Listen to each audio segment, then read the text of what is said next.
Oh, God. E. What? Huh? No, Jessa. No, I'm recording. Just bite me.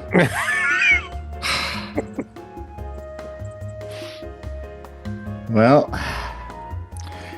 if you were Jessa Lynn writing nice things about us, or at least, me in particular, that would be great. Send it off to us wherever you watch and or listen to this podcast. Is this a podcast? Ookie Fanuki?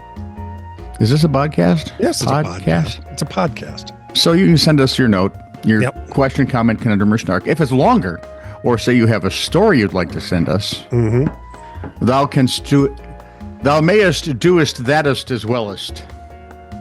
Forsooth. Let me count the ways. Oneth, tooth, threeth. Oh, thou countest and countest weirdly. Where was I? Longer message, you can email us, titr@netradio.network. You're going to tell them that you should click and like and moron. No, because honestly, if you found us, would you click on the like, subscribe, or follow? Of course I would. Yes, you would. That explains a lot. So when you think about it, be like Scott. I know I'll how tell that you where went to get down. the hat. He will too. If you say if you tell him that there's no, I can't use the words I used. If you can tell him that there's no way that you would wear that hat, very often he'll just send you one. Yeah, and I did. And he wore it. So there. And now Lucille has it. Lucille, not Lucille, who's upstairs. Yeah. With Bogey and Pinky, my blue elephant. And now I have a tiger named Anthony. Really? Anthony P. Tiger, yep. Oh, good. Tony P. Tiger. Yeah, Princeton. Oh, there we go. That makes sense. He's apt. This is True, Really News with Scott Combs and Tony Vercanis. All the news you're about to hear is true. Really? As far as you know. Patients say the darndest things trifecta. You sitting down? One is a fecta. And there's three. Two is a duofecta. Yeah. So there's three. Yep. And here's the oneth. No, it's the first. It's the firstest. Yea, and verily Shakespeare is rolling in his grave. We're on the first floor. Now, went straight from the ER to surgery to put a plate in my badly broken arm, so I hadn't been on a ward, etc., prior to the operation. Came out of surgery and recovery and was being pushed in a hospital bed to a ward. We turned into a ward and it was full of elderly people. I'm concerned that I might do this myself at some point. I was in my early 20s. I turned to the hospital porter pushing me and shouted, "Sorry, we seem to have taken a wrong turn. We're in the morgue."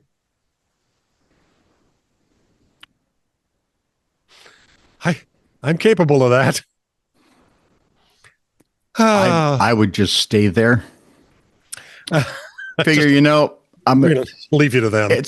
I leave stuff in places because that's where I'm going to use it if I use it again, which my wife truly loves. I'm going to wear those underpants again. So it's like, well, they took me to the morgue and sooner or later. So what the heck? Forward my mail. Tooth. I had a lot of ear infections when I was younger. And my final time, I was about 7, I woke up to the Rugrats on a TV in the room. I hated the Rugrats. Cue the following conversation. Me. Why are the Rugrats on? Doc, you woke up earlier and said you wanted us to put on the Rugrats. We asked why, and you said you hated the Rugrats and wanted to watch it so you could be angry. Me. Why did I want to be angry? Doctor, this is a good conversation. You said you wanted to be angry because you don't like being so happy all the time. You can see how that would piss you off. Yeah, Why are you mad? Because I'm happy. What? I need to be angry. Put the Rugrats. Finally. I would do it. And this is threeth. Threeth. My husband was put under was put under to have his wisdom teeth out. He was a little That's anxious. the way to do it, by the way. Yeah. Yeah. The pain is not so bad. It's the cracking sound. His teeth are broken, and He was a little anxious, and it was also just kind of anal sometimes. So he read his pre-op instructions front to back like a dozen times. I barely read them the 1st time. well, I usually read them. Sometimes Robin reads them Do you? for me. One of the things it said was, you may experience profound disorientation upon awakening. Been there. Fast forward to the awakening. He opened one eye, looked around the room, and said extremely huffily, I wouldn't call this profound, and started crying. So apparently it was profound, sir. Yeah, well, in a certain sort of weepy way. Yeah. He's lucky they didn't have him in the morgue. That would have been profound. Yeah, that would have been what? Would that be profound or just simple foreshadowing? It may. Oh, well, yeah. So the debate about the war on Christmas is something that comes up every year. It's kind of an annual tradition in American news media. As we found out last week, it's been going on since forever. They're idiots. Yeah. But a recent letter from Vitaly Borodin, head of the Russian Federal Project on Security and Combating Corruption. I hope those words are shorter in Russian, because otherwise you'd never get it on a business card. Was he being seen at the Kremlin at all? Yep. Borodin names Santa Claus himself as the key figure in an international Christmas conflict. According to Newsweek, a one-time reputable magazine, before we were born, well, before there was paper, probably, Borodin or Borodin? I don't know. Vitaly's letter to Russia's prosecutor general, first reported by the Russian news agency outlet Medusa. I really preferred Trud. When they had Trud. Well, they pronounced it Trude. Yeah. I pronounce it Trud. What was the old state run? Trud. No, before there was a different one. Oh. That everyone knew. Anyway. TASS. Thank you. The Russian news agency. Mm-hmm. Anyway, first reported by Medusa, which, for all we know, could have been TASS once and Turd the other, calls St. Nick a foreign agent and expresses concern that the jolly old elf is replacing Father Frost, also known as Dead Moroz. Morosh? What's the Z sound in Russian? Stop it. Where's the young chick from that 70s show when we need her? That's right. She was 14 when they started that thing. Yeah, so you lied? Well, I don't want to say I lied, but mostly I lied. She's so cute when she tells that story. Anyway, they say that St. Nick is replacing Dead Moroz. Darn. So Vitaly has at least one notable supporter in Mikhail Ivanov. Them again. The deputy of the Bryansk Regional Parliament, who told the Russian outlet Life, Santa Claus has become not so much a symbol of Christmas as a symbol of commerce and mass production. And since we can't do it, we don't want it. Ivanov has called for Santa merchandise to be removed and replaced with that of Dead Moroz all over Russia. You sure you're not pronouncing that wrong? Isn't it morose? Could be. I don't know. Doesn't help, does it? No, it doesn't. No. Now, when it's got D-E-D in front of it, it's going to come out dead no matter how you pronounce it. Well, I'm thinking Dead Morose. Yeah. I'm figuring someone got coal for Christmas, but hey. Oh, I think all of them got coal. Just my thought. Santa as who knew Santa was a spook? Good point. From the Bee's Knees file. That means all those little elves work for the CIA.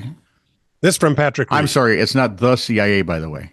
It's CIA. It's just CIA. Yes. This is from our guy in Liverpool, Patrick Reed. Bloody. What do you got for us, Mom? A family in Bridgend, South Wales, became concerned about a strange buzzing noise coming from their boiler. Okay, they watched too much of Home Alone? Well, if my boiler's buzzing, I'm just walking out of the house. I can tell you that much. I'm calling someone from a safe distance. Right. Heating engineers had set up a device a couple of months before, set up that device. So it was a new boiler. And they were called back over the din. Fitters pulled off the case, which was also leaking. Is the din anything like the Djinn? No. Okay. This was buzzing. So did Djinn at times. They pulled off the case, which was also leaking a yellow liquid, and found a large beehive. It is believed a queen bee had flown into the air intake and once finding herself there said, well, what the heck? Let's Looks just like home. Yeah. And this is a 1 in a million chance, according to Ashley Hale, boss of Swansea-based Hale Heating and Renewables. And I told you that story so I could tell you this one. This is a first-person beekeeper story. You ready? Sure. I caught a swarm at a nearby friend's house a couple of years ago and had the box with the swarm in the back of my truck with a camper shell on it, like I always do.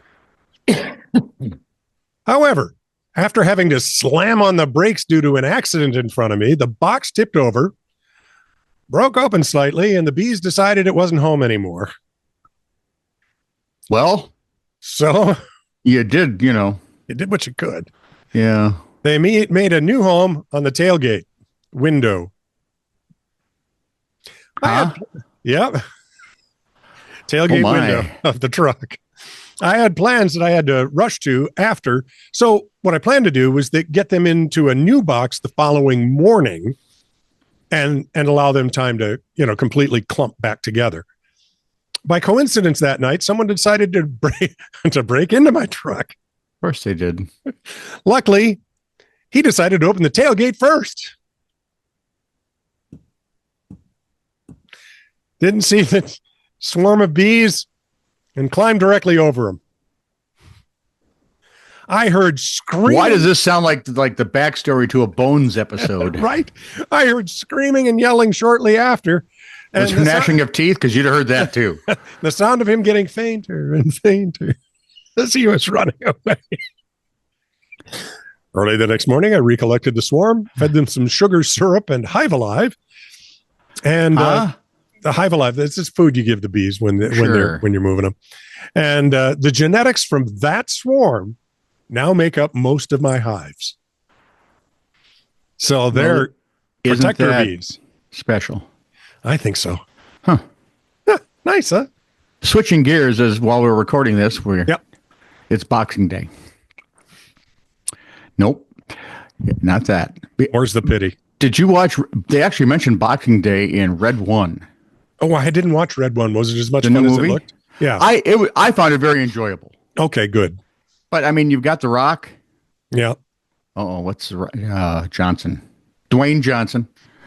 I don't think he goes by The Rock anymore. Dwayne The Rock Johnson. Chris Evans is in it. Lucy Liu is in it. Lucy Lee or Lucy Liu? Liu. Liu. Sure. Lee is spelled Li or Lee. And the FBI guy from The Accountant, J.K. Simmons. So, yeah, I found it very entertaining. Yeah. Ooh, I should watch it then. I inquire about the Red One because I have a different story. Because, like you... you're taking us someplace. I want mic time. I don't know. It's what I live for. Visitors at the Great Hall in Winchester, Hampshire. You also get to meet Krampus, by the way, which was kind of cool. Ooh, very cool. And you finally figure out how Santa does all those things you have questions about. Did you get to meet Krampma?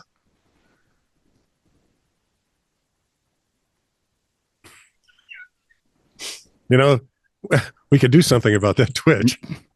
What Twitch? Visitors it only shows up when I'm around you. Visitors at the Great Hall in Winchester, Hampshire, England are demanding refunds after the quality of the Santa stand-in was not up to snuff. Did not meet expectations, as they say. Wow. So Santa was underrepresented. Apparently. Okay. According to a Guardian story, comments include that he had a blatantly fake beard,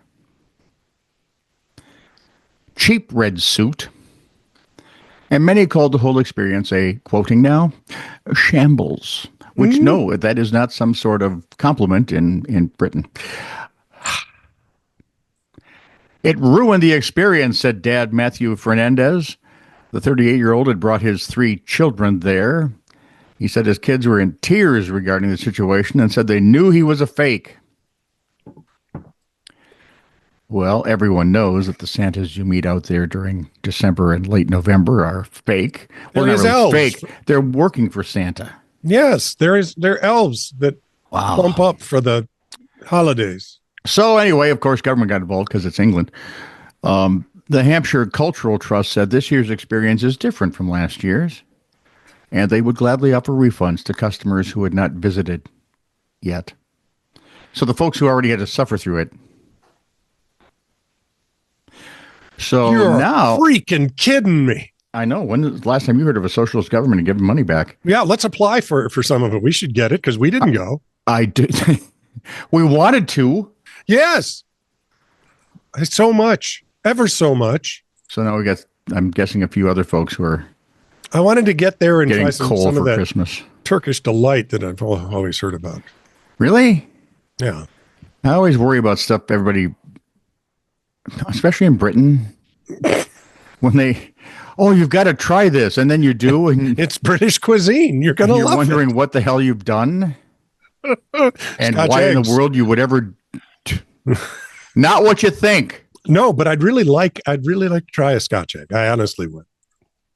A real Scotch egg.